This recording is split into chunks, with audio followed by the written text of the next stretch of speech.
Tignan natin yung mangga. Tignan mo yung mangga. Ma, putol. Sarap.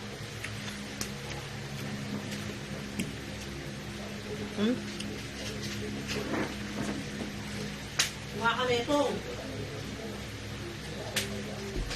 Kasi saan lang mas lang. Mas maasim pa yung ano. Yung kinain natin ng isang araw. Try ko nga. Try mo. Diba nga?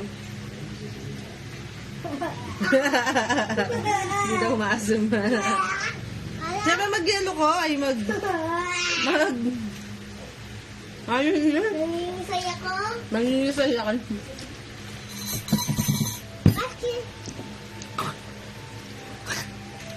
Siyempre konting rice na si mami.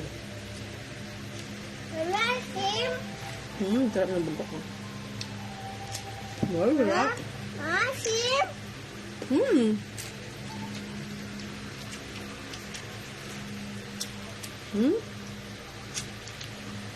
Talutong da.